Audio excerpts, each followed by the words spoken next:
Hi, my name is Juliana Gomez. This is week 1 of the lesson that we were learning from nationalism. To get started with all the questions that were asked for this chapter and for this lesson, we start off with John Green talking about the nationalism and which countries were affected from it, and that is Germany, Italy, Turkey, Egypt, Canada, Australia, New Zealand, Greece, India, and China. Of course, there is much more, but those are the ones that were mentioned in the video. Then we talk about modern nation and state, and what does that mean?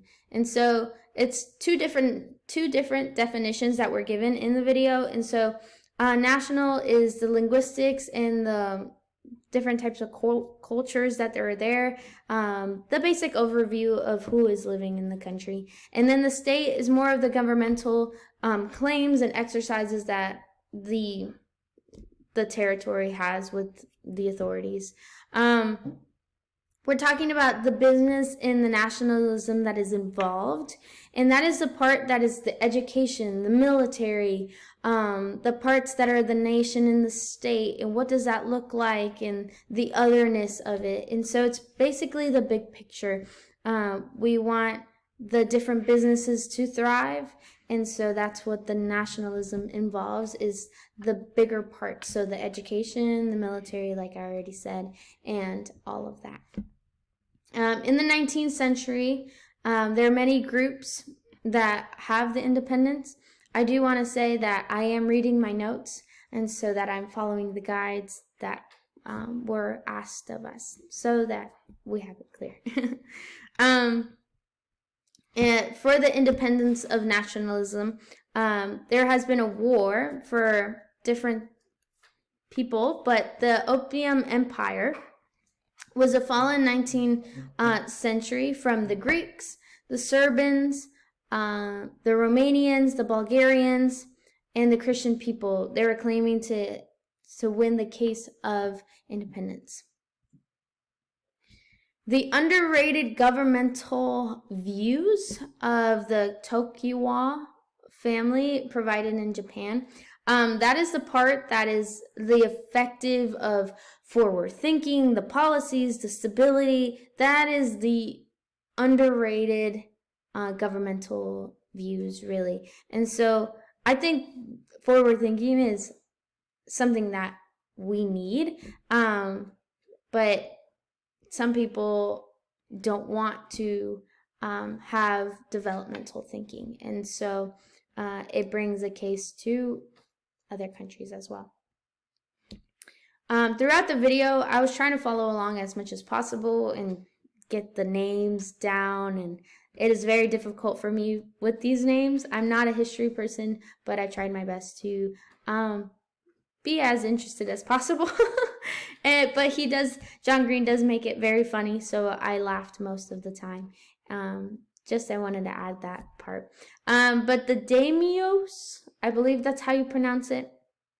That is the bakufu, and that was the centralism, the power that was mostly of the locals, and the lords were called the daimyos. I believe that's how you say it. The two foreign events that rocked Japan were first the humiliating defeat between the Opium War, after the westernized nations forced China to give Europeans the special trade of privileges. How did the Japanese historical views of foreigners? And so they were very unfriendly with the policies of foreigners, especially with Western Christians. And I actually, when we were talking about this, when I was hearing John Green explain it, I was more put back to when I was living in Southeast Asia. I wasn't welcomed in all places because I was a Christian, and so that was very difficult for me. And to see that play out back then and now, and see it in real time, it kind of made this part more alive to me, and it interests me a lot more because I was able to be there. And also in other videos that I watched for our class, we talk about later on about the Cambodian War and how it was a genocide within them, and I was actually at the killing fields, and so that's going to be at later videos. But to see this and understand it in real time is very impactful. We talk about Matthew Perry, and Matthew Henry is one of my favorites to read when I'm studying the Bible. But Matthew Perry is an American naval man that came to Japan in 1853, and he brought his ships towards the Japanese market, and how he powered through with warships, and he kind of humiliated the trade between the people of Bakufu, and in Chinese that signed the losing of the Opium War. And so he was a part of all of this, and I don't believe that he was a very good man, but we all have our opinions. There was a restoration of the Magi. That was 1868, the rebellion of the Emperor Magi that was established by the Bafuku, and that proclaims the throne of it. This emperor really had the power in different ways, and symbolic figures and whatever else that he was just prideful of, and the national pride, really. And so that's what he carried. He was building the national pride between them. The aspects of the government of Japan's modernized. This is when the Magi's leaders and the European-style cabinet system, in 1889, that really brought into the diet. When they said that, I laughed really hard because I thought it was funny. Although the cabinet was ministered, it was responsible to them to do that. Why is the public school unpopular?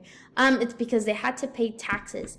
And so I thought it was interesting because I'm a teacher and I work for a private school, so I have different type of rules and regulations. And so when they were talking about the public system and how it benefits them, and how John Green has his own opinions about it, even though he doesn't have kids, but it does benefit his future, I thought that was interesting because when I was in a third world country, it's needed. People don't understand, we can't just stay the way that we are. It's like, no, you have to keep growing. And so I actually taught in Mexico for a little bit, and it was wonderful and a wonderful experience.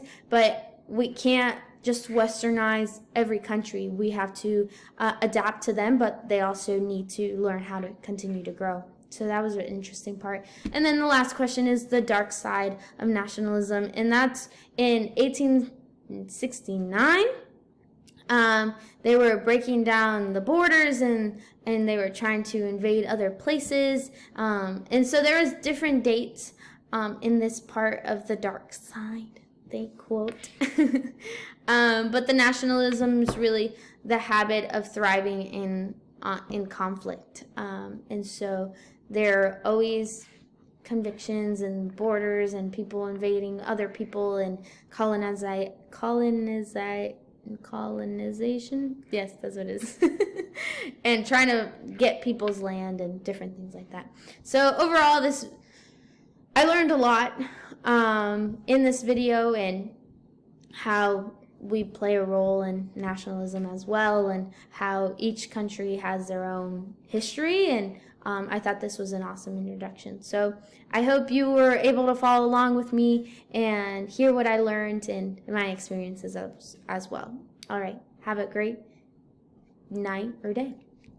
Goodbye.